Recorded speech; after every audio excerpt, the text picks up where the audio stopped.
Qual acha que é o maior erro dos formuladores de políticas ocidentais sobre o Irã atualmente? Esta não é uma guerra com domínio da escalada, né? Os Estados Unidos podem optar por entrar em guerra, mas não por definir como ela será conduzida.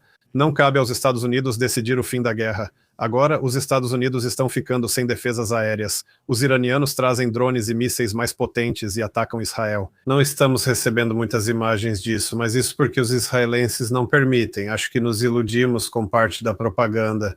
Se não for honesto sobre os objetivos, não pode prever o que o oponente fará. É uma honra receber novamente no estúdio o professor Glenn Diesen. Ele tem um dos canais de geopolítica no YouTube que mais cresce nesse meio, fazendo entrevistas incríveis com pessoas do mundo todo para nos trazer as melhores análises sobre a guerra do Irã. Para o episódio de hoje, resolvi convidar o mestre das entrevistas para uma conversa exclusiva e ouvir sua visão europeia sobre o conflito inédito no Irã. Professor Diesen, bem-vindo de volta ao programa. Obrigado pela apresentação tão gentil. Com certeza. Minha primeira pergunta é: gostaria de saber o que os europeus pensam sobre esse conflito, pois aqui nos Estados Unidos vemos que a guerra está muito polarizada, com algumas pessoas apoiando. Eu diria que a maioria não está, mas na Europa eu gostaria de saber o sentimento e o que muitos europeus estão pensando. Por exemplo, o governo espanhol disse aos Estados Unidos que não poderiam usar suas bases militares, o que gerou um grande problema para os americanos. Mas explique qual é o sentimento predominante na Europa e o que os líderes europeus estão fazendo. Bem, eu acho que, como você disse, a Europa se torna, ou até mesmo a União Europeia se torna 27 Estados-membros, então é muito difícil chegar a uma posição comum. Costumo desaconselhar uma posição comum, porque a única maneira de fazer com que 27 países com interesses e perspectivas diferentes cheguem a um acordo é apresentando alguém, algo excessivamente simplista, como uma luta do bem contra o mal. Basicamente, envergonhar todos para que adotem a mesma posição. Então, isso sempre foi um desafio, mas no momento há variáveis demais em jogo. Algumas pessoas acham que é uma boa ideia tentar derrubar o governo iraniano, outras acham que não, alguns acreditam que isso pode ser alcançado. Outros perguntam, mesmo sendo uma boa ideia, como isso seria feito ou alcançado? Além disso, não é só a perspectiva deles em relação ao Irã, mas o relacionamento com os Estados Unidos também está muito em evidência. Então, como você mesmo mencionou, os espanhóis foram os únicos que basicamente se opuseram a isso de forma significativa, negando aos Estados Unidos o acesso às suas bases. Trump afirmou que cortaria o comércio com os espanhóis, o que é difícil, pois eles fazem parte da União Europeia. Você vê Merz sentado ao lado dele em silêncio, só para mostrar que demonstrar lealdade aos Estados Unidos está meio que acima de qualquer lealdade aos outros estados europeus. Mas, no geral, o cálculo de Merz, sobre o qual ele tem sido mais ou menos aberto, era a esperança de que, se ele mostrasse total lealdade aos Estados Unidos nisso, então talvez os Estados Unidos retribuíssem o favor e adotassem a posição europeia sobre a guerra na Ucrânia, que é mantê-la em andamento e não buscar um acordo precoce. Então, sabe, os europeus estão meio perdidos nisso, eles estão muito divididos e... Sim, alguns só observam o rumo das coisas, pois se acreditassem em uma possível mudança de regime, apostariam no cavalo vencedor. Agora que eles veem que isso só está escalando e que vai ser um grande desastre, alguns estão tentando recuar e se distanciar. Então eles estão todos puxando para lados diferentes. E eu acho que no momento não existe algo como o europeu. Sim, essa é uma ótima observação e eu quero falar um pouco sobre a Rússia, porque essa é a sua área de especialização. Você sempre foi um grande intelectual e trouxe ótimas análises sobre a guerra Rússia-Ucrânia, por exemplo. Mas eu acho que um desdobramento interessante dessa guerra do Irã é que, sabe, a Rússia tem sido, em grande parte, a maior vencedora dessa guerra. Obviamente, vimos o preço do petróleo quase dobrar. Isso certamente ajuda Vladimir Putin em seus esforços. O que você pensa atualmente sobre a Rússia? Como ela se beneficia da guerra do Irã e como isso pode impactar a política externa dos Estados Unidos no futuro? Acho que pelo menos os benefícios temporários podem ser bem atraentes. Os preços do petróleo estão subindo e podem atingir entre 150 e 200 até o fim do mês, se continuarem assim. Isso é positivo para as receitas de petróleo e gás da Rússia. Vemos que todas essas armas que estavam destinadas à Ucrânia para matar russos agora estão sendo desviadas para o Oriente Médio, então isso também é bom para a Rússia. Vemos que países como a Índia, que estavam cedendo um pouco à pressão dos Estados Unidos para reduzir as compras de petróleo da Rússia, agora você sabe, meio que tiveram o que mereciam. Ou seja, né, e agora eles aprendem que os Estados Unidos tiveram que voltar para os indianos e dizer: ah, na verdade agora vocês devem comprar energia russa. Na semana passada dissemos para não comprar e estávamos pressionando vocês com ameaças. Agora dizemos que vocês devem comprar para ajudar a estabilizar os preços do petróleo, mas não há mais descontos. Agora precisam pagar ágio. Países que cederam à pressão dos Estados Unidos mostram que talvez não foi uma boa ideia. Se você olhar para os estados do Golfo como estados de linha de frente, eles agora têm que chegar mais ou menos à conclusão de que, enquanto nos anos 90 e 2000 ser estados de linha de frente para o hegemon era uma forma de garantir segurança máxima, quem ficasse de fora não teria proteção, ou seja, os Estados Unidos monopolizavam a segurança. O hegemon em declínio no mundo multipolar agirá mais desesperadamente. À medida que os estados do Golfo percebem que isso nos torna mais vulneráveis, percebem que não seriam atacados se não hospedassem bases dos Estados Unidos. Portanto, é fonte de insegurança, não de segurança. Eles esperam que essa lição se espalhe. Já há conversas sobre isso na Coreia do Sul. Por que estamos fazendo isso? Nós poderíamos nos tornar uma linha de frente contra a China, por exemplo, né? Vamos reconsiderar. Na Coreia do Sul, notaram que os Estados Unidos retiraram THAADs e Patriots para proteger outro país, já que estados do Golfo reclamaram que suas defesas antimísseis foram para Israel. Provavelmente eles esperam que os europeus também cheguem a essa conclusão, já que os Estados Unidos agora planejam se afastar da Europa e deixar a confusão para eles. Ou seja, não estamos mais nos anos 90. Prometer lealdade total e terceirizar a segurança para os Estados Unidos não garante segurança total. Mas também eu acho que para alguns pode ser uma possibilidade também de retaliar, acho, contra os europeus. Eu vi um comentarista da mídia estatal da Rússia que argumentou que os britânicos não deveriam ter atacado Bryansk e a Rússia com esses mísseis Storm Shadow, porque agora os militares britânicos serão alvo no Oriente Médio.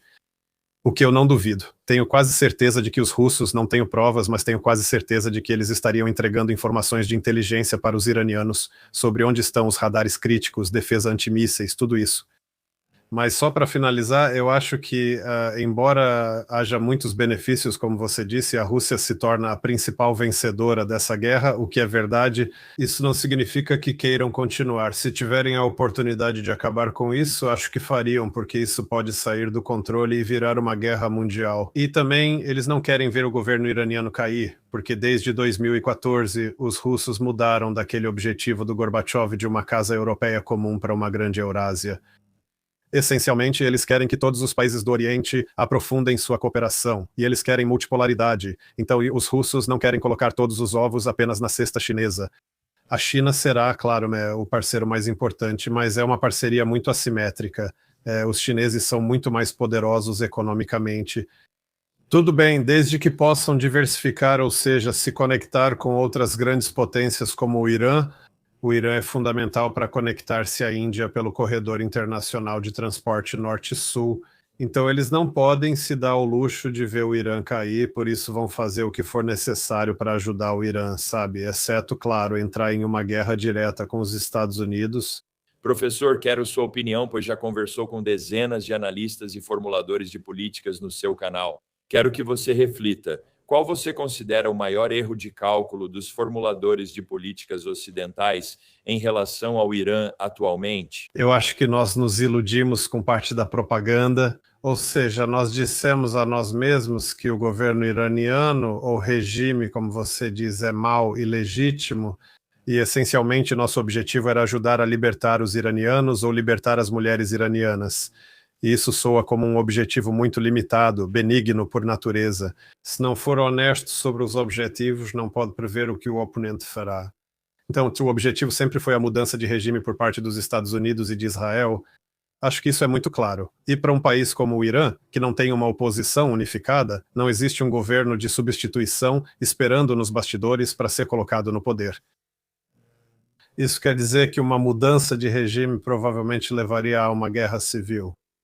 Diferentes grupos étnicos podem se separar, o que custaria centenas de milhares de vidas. Então não é apenas a sobrevivência do governo que está em jogo, é o próprio Irã. Então isso é bastante significativo. Se você não reconhece a ameaça que representa para o outro lado, que é uma ameaça existencial para o Irã, então você não pode prever a retaliação dele. Por exemplo, li no Wall Street Journal que o governo Trump meio que descartou a possibilidade de o Irã fechar o Estreito de Hormuz. Bem, no meu canal entrevistei muitas pessoas como Marandi, Said Mohammed Marandi, que foi assessor da equipe de negociação nuclear do Irã. Ele vem dizendo no meu canal há semanas que, se atacarem, vamos fechar o Estreito de Hormuz primeiro. E nós vamos atacar cada uma das bases militares dos Estados Unidos em todos os estados do Golfo, porque essa será uma guerra pela sobrevivência e não vai haver uma escalada gradual. Nós vamos com tudo imediatamente. Sabe, eu conversei com especialistas ocidentais, especialistas iranianos, todos meio que confirmaram, sim, isso faz sentido, porque se você está lutando pela sobrevivência, é isso que você faz. Mas no Ocidente, nós meio que dissemos para nós mesmos, não estamos ameaçando a sobrevivência de ninguém, porque precisamos nos dar intenções benignas. Se você não analisa honestamente as preocupações de segurança do seu oponente, não avalia suas políticas e você acaba seguindo um caminho desastroso. E não é diferente com a escalada de Trump. Ele sugere que, sabe, se eu simplesmente ameaçar bombardear a ilha de Karg, então com certeza os iranianos vão ter que simplesmente levantar as mãos e dizer, ok, isso vai acabar com nossa economia, nós desistimos agora. Mas não há capitulação porque capitular significa destruição. Isso pode significar o fim do Irã como Estado. Eles vão seguir lutando e pressionando Trump. Se pagarem para ver o blefe, ele talvez precise agir. A região inteira vai pegar fogo. Novamente, para mim, isso é como a guerra na Ucrânia. Recusamos acreditar que a Rússia considere isso uma ameaça existencial. Achamos que enviar armas aumentaria o custo e os russos recuariam por não valer a pena. Eles veem isso como ameaça existencial e, se perdessem, usariam armas nucleares se necessário. Então, sabe, é por isso que isso é importante. Sempre temos que ser honestos sobre o nosso oponente. Não odeie seu oponente, seja honesto sobre as preocupações de segurança dele. Caso contrário, você não consegue avaliar as políticas deles e então não consegue ajustar as suas próprias políticas de acordo para melhorar a sua própria segurança. Então acho que esse é o principal problema. Acho que nos iludimos. Sempre agimos assim. Fizemos o mesmo com Irã e Afeganistão, onde ficamos 20 anos para que meninas pudessem estudar. Destruímos Líbia e Síria em nome dos direitos humanos. A gente sempre faz isso. Vende uma guerra como se fosse pela humanidade. Mas você não deveria acreditar. Isso é só propaganda. Como isso impede uma análise adequada, você acaba enfrentando sérios problemas. Falando dessa operação militar, acho que estamos olhando para os Estados Unidos. Inicialmente, a mensagem era: vamos entrar, será uma guerra rápida e em poucos dias terminaremos. Agora já estamos na terceira semana e acho que muitos especialistas agora pensam que isso certamente não vai acabar tão cedo. Pode ser um conflito longo e arrastado.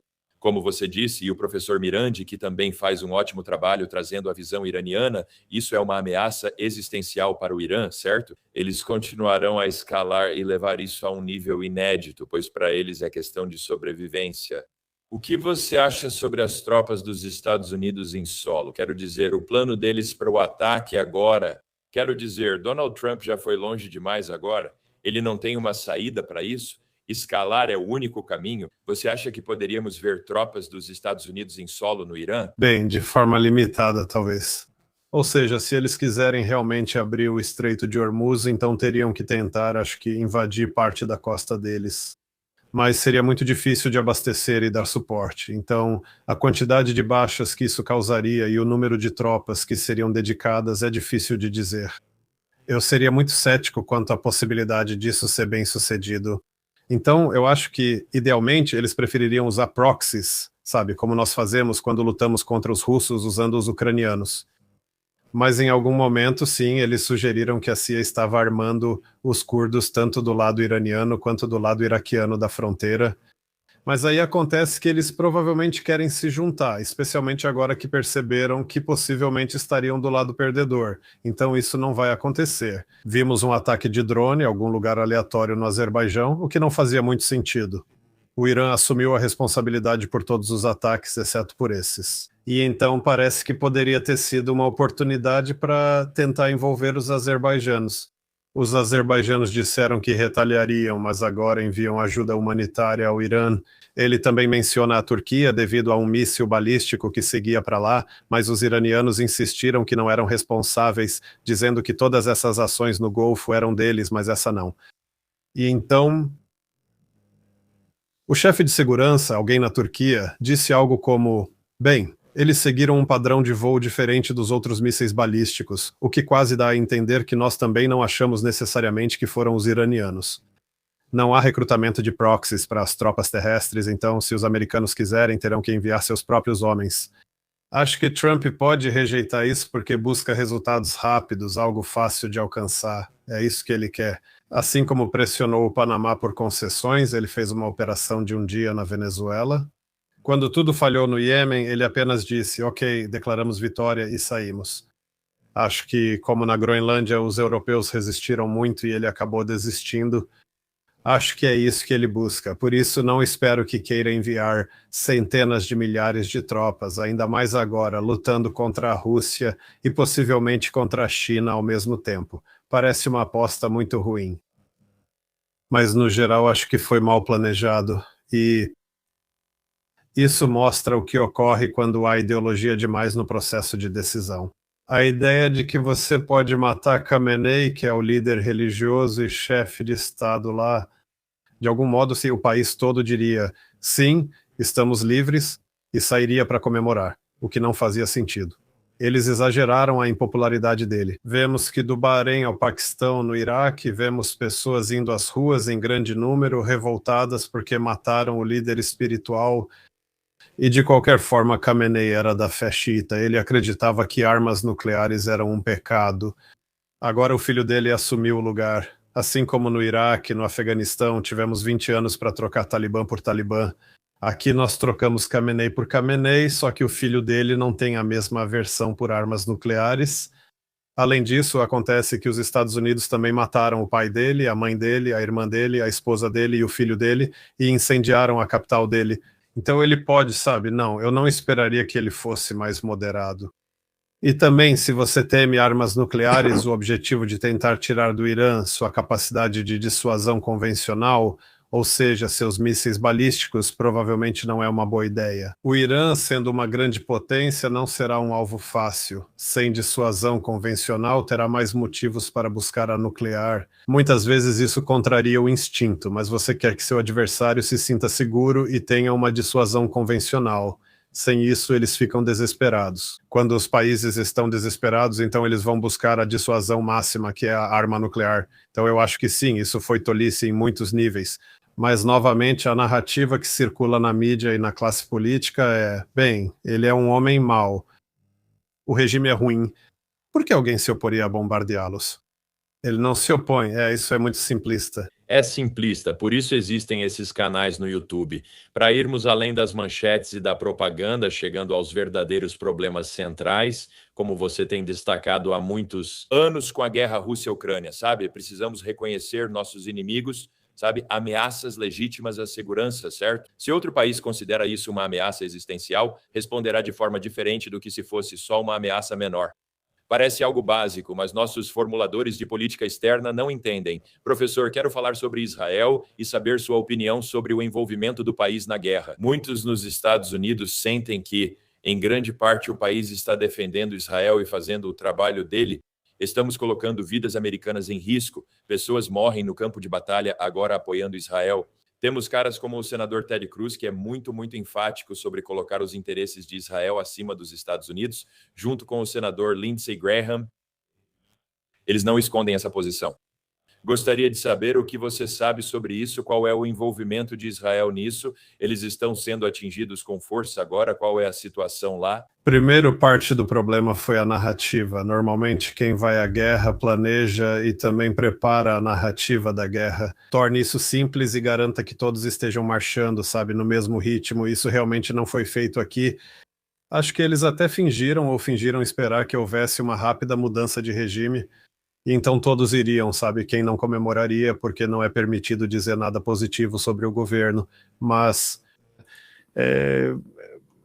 não havia uma boa narrativa sobre por que eles entraram, qual era o motivo, quais eram os objetivos razoáveis. É muito difícil ver que isso não era sobre Israel. Quero dizer, o Irã não é uma ameaça para os Estados Unidos.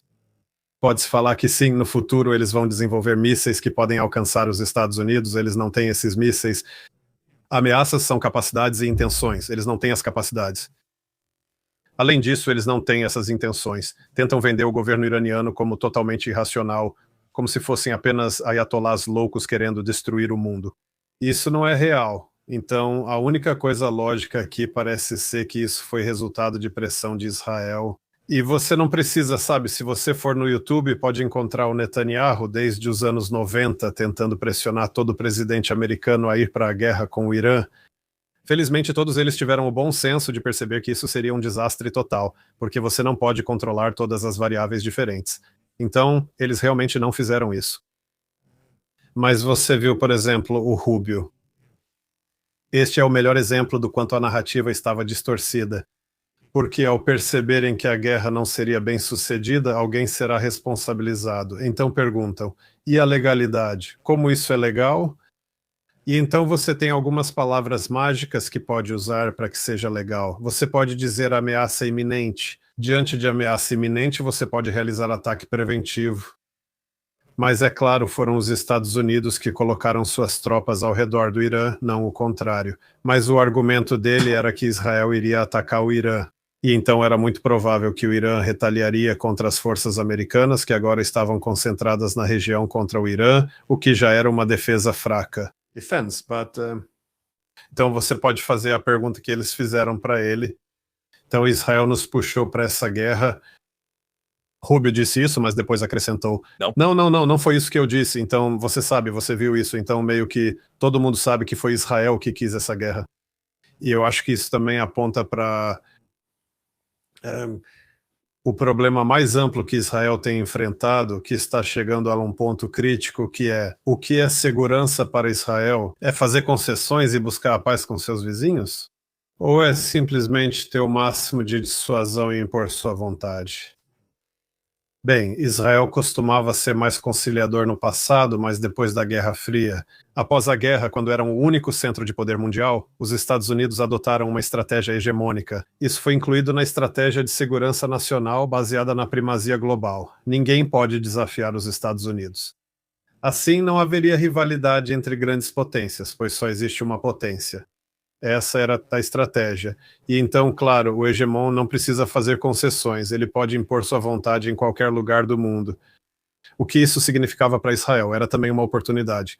Foi então que surgiu a estratégia Clean Break em 1996, elaborada por vários falcões israelenses para Netanyahu. O argumento era que a segurança não deveria depender de fazer tantas concessões e acordos dolorosos com os vizinhos.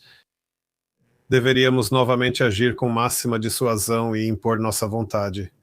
E isso não é por acaso. Acho que isso se desenvolveu nos anos 90, porque só restou uma superpotência no mundo, né, os Estados Unidos, e ela apoiava Israel. Então Israel nunca precisou fazer concessões, podia fazer exatamente o que quisesse. Bem, agora estamos em um momento muito crítico. Isso é 30 anos depois, em 2026. E agora Israel precisa fazer uma escolha. Os Estados Unidos, você sabe, sua posição relativa está enfraquecendo. Você tem o surgimento de outras grandes potências. Os vizinhos de Israel também estão se tornando mais poderosos.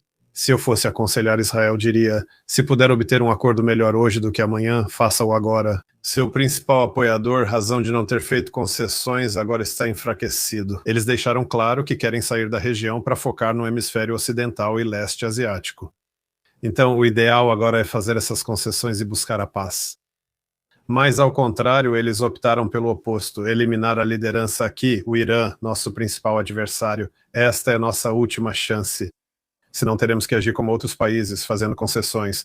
Então parece que foi isso que eles escolheram fazer. E eu acho sim, seu público provavelmente assistiu a esse vídeo do General Wesley Clark, acho que foi em 2006 ou 2007, onde ele aponta que foi ao Pentágono em 2001, logo após os ataques de 11 de setembro.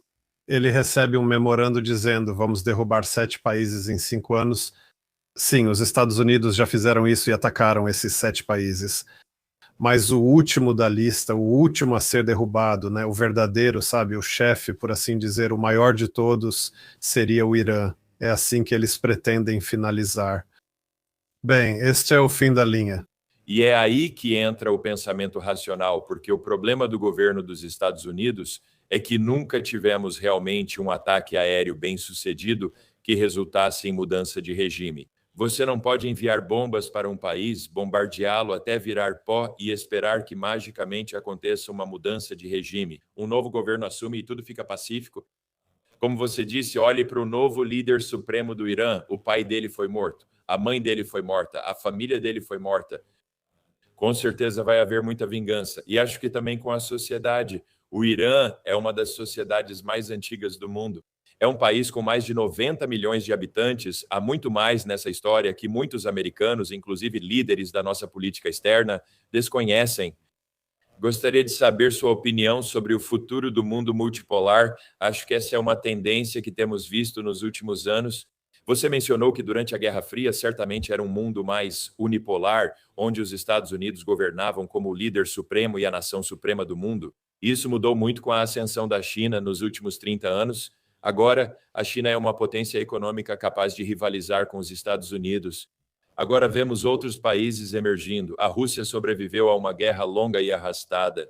Vimos o Irã responder de um jeito que muitos formuladores de política externa dos Estados Unidos não achavam possível fechar o Estreito de Hormuz. Eles conseguiram. Isso abalou os mercados globais, afetou todos os estados do Golfo.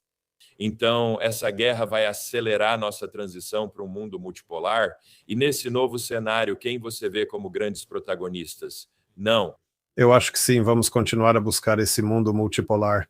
E, bom, deixe-me falar primeiro sobre o poder aéreo. Acho que você está absolutamente certo. A história mostra, sem muita dúvida, que o poder aéreo sozinho não consegue impor uma mudança de regime. É importante, como vimos nas guerras americanas, que se você controla o céu, isso é uma vantagem enorme. Como vimos na Líbia e em outros lugares, é preciso pessoas em terra para lutar de verdade. O poder aéreo só complementa e não pode ser a única estratégia. E entrar em um país enorme como o Irã, com 90 milhões de pessoas e um território imenso, claro, muito montanhoso, é muito difícil de fazer. É como o Trump faz, sabe? Ele diz, nós atingimos 5.500 alvos. Tipo, sim, você explodiu muita coisa, mas isso por si só não é um indicador de sucesso. O que você conseguiu com isso? Se tudo o que você conseguiu agora são iranianos que vão odiar os Estados Unidos pelas próximas décadas, então isso não é uma grande conquista. E, de fato, agora vemos o Irã, eles podem estar enfraquecidos, mas como eles vão reorganizar a economia deles? Bem, vemos que eles se tornaram membros tanto do BRICS quanto da Organização para a Cooperação de Xangai. Então, eu acho... Sim, é nisso que eles vão focar agora. Esse objetivo de se livrar das sanções e integrar com as economias europeias não é uma opção, de jeito nenhum. E você sabe, não é só o momento unipolar, é uma ordem bipolar durante a Guerra Fria. Sim, você tinha outras grandes potências, bem, principalmente uma, né, a União Soviética, mas eram os Estados Unidos que dominavam todas as principais alavancas econômicas do poder. Eram os Estados Unidos que tinham as tecnologias dominantes, eles tinham as indústrias líderes, controlavam os corredores marítimos físicos ao redor do mundo com sua poderosa marinha. Tinha a principal moeda mundial, tinha o controle dos principais bancos de desenvolvimento, então era poderoso em todos os sentidos. Então, o que estamos vendo agora não é o que a União Soviética fez, que era principalmente um equilíbrio militar tecnológico, é um equilíbrio econômico e geoeconômico. E então, claro, a China sendo o país líder, conseguindo apresentar alternativas, mas não é tão centrado na China como frequentemente sugerido, porque muitos países querem ter mais diversificação. E então acho que você vê isso agora vindo da China e da Rússia. A Índia também quer mais multipolaridade. Mesmo aliados como a Turquia não querem integrar um bloco chinês contra um americano, preferem ser uma potência independente. Você deve saber lidar com todas as grandes potências sem escolher uma em vez de outra, e eu acho que é nessa direção que está indo. E sim, isso significa uma maior disseminação dos centros tecnológicos, das cadeias de suprimentos, das indústrias. Você citou os corredores físicos. Agora os russos liderarão o corredor do Ártico. Os iranianos mostram que podem fechar o Estreito de Hormuz se quiserem. O Iêmen pode bloquear o acesso ao Mar Vermelho. Todos esses acessos agora já não são mais como eram no passado, e isso traz vantagens, assim como desvantagens. A desvantagem é que pode haver rivalidade demais. Você quer liberdade de navegação. Com o hegemon, ele terá incentivo para garantir acesso livre, mas simplesmente não é mais essa a distribuição de poder, então precisa haver cooperação baseada na multipolaridade. E sim, ainda não chegamos lá. Acho que a maldição do nosso tempo é os Estados Unidos e aliados da OTAN tentarem manter o mundo unipolar enquanto o restante luta por multipolaridade. E isso cria o pior, eu diria, dos dois mundos, porque agora uma única potência pode controlar todas essas alavancas econômicas de poder, que são a tecnologia, o corredor de transporte, os bancos e as moedas. Mesmo assim, todos estamos competindo por isso, quando na verdade deveríamos estar buscando fórmulas para cooperar. É realmente um momento histórico em que vivemos, especialmente essa guerra com o Irã. Professor, tenho uma última pergunta. Faço isso pois sei que o senhor entrevista até 4 pessoas por dia no seu podcast. Seu trabalho é incrível. Vamos deixar os links do seu Substack e canal no YouTube na descrição para que todos acompanhem. Gostaria de fazer uma última pergunta. Em todas essas conversas, qual é a tendência que quase ninguém na mídia está comentando, mas que todos nós precisamos entender para compreender essa guerra? Bem, a tendência mais ampla de todos os conflitos que estamos vendo atualmente, eu diria, é essa mudança para multipolaridade. Acho que é importante entender as políticas de diferentes estados. Por exemplo, já entrevistei várias vezes o ex-diretor de análise da Rússia, da CIA, George Bibi. Achei que ele explicou brilhantemente o que os americanos estão fazendo, porque para os europeus nós só vemos Trump sendo errático em grande parte. Mas o plano é esperar ele sair. Mas isso não faz sentido nenhum, porque, como ele diz, você tem que olhar para a distribuição internacional de poder. Quando você tinha um sistema hegemônico, tudo fazia sentido no que os Estados Unidos faziam. Se você quer ser dominante no mundo todo, então o que você faz na Europa? Bem, você expande a OTAN, por exemplo, e expulsa os russos da Europa, porque agora os europeus serão leais e os russos serão obedientes. Bem, em um mundo multipolar, tudo muda. Os Estados Unidos não podem estar em todos os lugares mais, eles precisam estabelecer prioridades. Onde você quer estar? Bem, você vai para o hemisfério ocidental e para o leste asiático. Isso implica afastar-se do Oriente Médio e da Europa. Assim, estar na Europa, principal objetivo da expansão da OTAN nos anos 90, perde o sentido. Agora você está preso na Europa, sem conseguir sair e ainda aproxima os russos da China. É justamente o que não queria fazer. Então, todas essas ações, a ideia de sair da Europa, não é só o Trump sendo o Trump. Existem objetivos reais por trás disso. O mesmo vale para tentar tomar a Groenlândia. Eu não gosto disso, mas entendo a racionalidade por trás. Os americanos tentam conseguir a Groenlândia desde 1867 de forma recorrente. Bem, eles continuam voltando a esse assunto repetidas vezes. Não quer dizer que eu goste disso, mas não se deve simplesmente descartar como se fosse só o Trump sendo maluco. Acho que há um interesse estratégico dos Estados Unidos em adquirir isso. E sempre foi assim ao longo dos anos. Então, eu acho que isso é importante. Acho que é importante com esses cálculos sendo feitos, ou seja, sabe, como você faz esse contato? Quais países você equilibra? Quais você procura confrontar? E também, sim, com o Irã, eu não acho que essa guerra teria acontecido agora se não tivesse havido essa mudança na distribuição internacional de poder. Ou seja, como eu mencionei, com Israel, essa será a sua última chance depois de pressionar por essa guerra por 30 anos de realmente derrotar o Irã. Se isso não puder ser feito, o Irã começará a integrar sua economia mais de perto nesse agrupamento eurasiático que é o BRICS e a OCS. De repente, as sanções, então, você sabe, elas não funcionariam mais. Isso é outra coisa com a multipolaridade. Se for um momento unipolar, anos 1990, e o hegemon impõe sanções a alguém, então ele está acabado. Ou você se alinha ou fica debilitado. No mundo multipolar, você entrega um grande mercado a outro. Agora, além dos iranianos, os indianos buscam aproximar suas economias da Rússia, China e Índia, explorando cooperação tecnológica, formas de financiamento e novos corredores de transporte. É nisso que estão focados. Então, eu acho que essa mudança de poder explica muito das posições que cada país está tomando hoje. E sim, o mesmo acontece com a guerra contra a Rússia. Quero dizer, se você não enxergar isso por esse prisma, essa mudança na distribuição internacional de poder, acho que está perdendo uma parte muito importante de como as regras do jogo estão mudando muito, muito, muito rapidamente. Sim, não poderia concordar mais. Professor Menti, Tenho sim uma última pergunta. Como o senhor acha que essa guerra vai terminar? O que acha que vai acontecer? Gostaria de ouvir sua previsão sobre isso. O senhor acha que os Estados Unidos, sabe, talvez Donald Trump simplesmente declare vitória e se retire, deixando a região muito mais instável do que antes?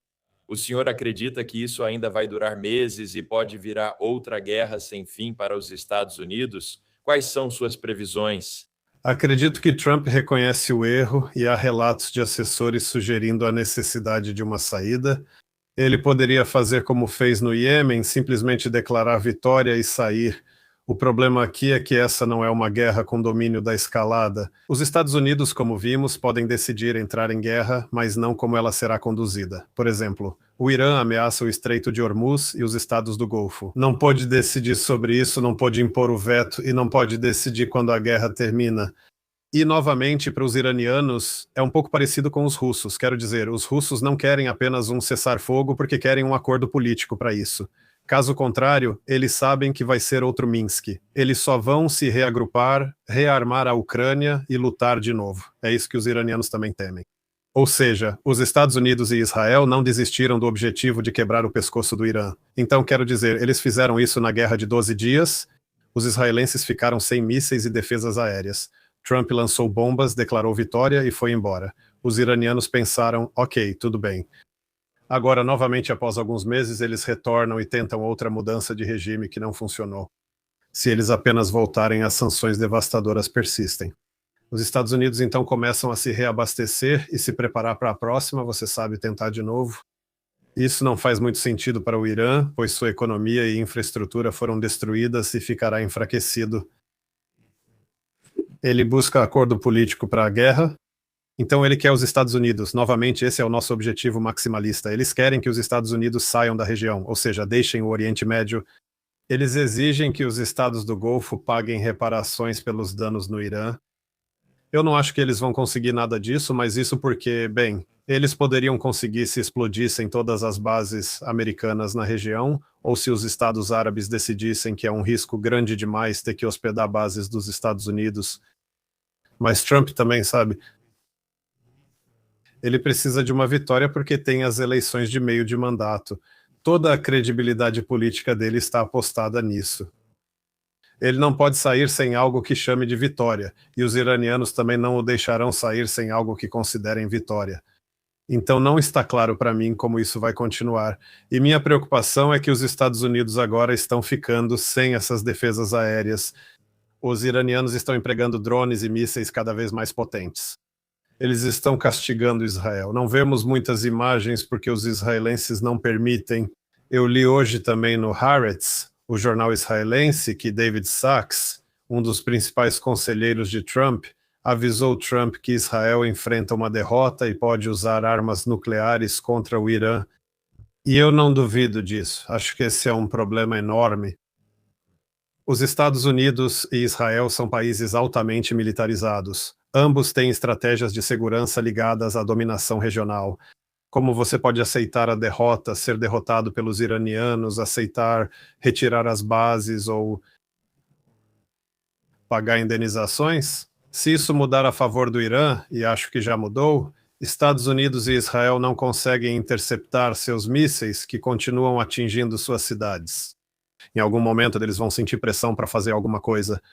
Então eu acho que isso pode escalar para o uso de armas nucleares. Espero que não chegue a esse ponto. Eu colocaria isso abaixo de 50%, claro, mas esse é um dos riscos porque eu não vejo uma saída aqui de jeito nenhum. Mas, de novo, talvez, espero estar errado, talvez os iranianos também queiram pôr fim a isso. Acho que os Estados Unidos concluíram que não podem mudar o regime. O exército não vai se render e a sociedade não pressionará o governo. O que resta, então? Acho que a principal aposta deles agora é a ilha de Karg. Se isso acontecer, o Irã não precisará mais se conter. Eles vão explodir todas as instalações de energia em todos os estados do Golfo, e nesse momento toda a economia global entra em parafuso, então há muitos cenários horríveis, o que levanta a questão de por quê. É por isso que todos os outros presidentes resistiram à pressão de Israel para ir à guerra. Então eu não tenho grandes previsões. Tudo o que eu sei é que não vejo nenhuma saída. e isso pode nos levar a um lugar muito perigoso. Professor, o senhor explicou muito bem, pois compartilho das mesmas preocupações. Acredito que devemos nos preocupar com a possibilidade de Israel usar uma bomba nuclear, pois isso poderia transformar totalmente o cenário mundial caso vire uma guerra nuclear. Acho que isso é uma preocupação. O melhor que podemos fazer é participar de entrevistas como esta e buscar insights. Eu sei que nós dois trabalhamos diariamente para entender o que ocorre no Irã e transmitir isso aos nossos espectadores. Quero agradecer pelo seu trabalho incrível e pelo seu tempo hoje. Obrigado. Com certeza. Bem, pessoal, obrigado por estarem conosco e por chegarem até este ponto do vídeo. Como eu disse, vamos colocar o canal do professor Glenn Dizon no YouTube e o Substack nas informações abaixo. Eu sou Cyrus Jansen, obrigado a todos por estarem aqui. Esperamos vê-los em nosso próximo vídeo em breve.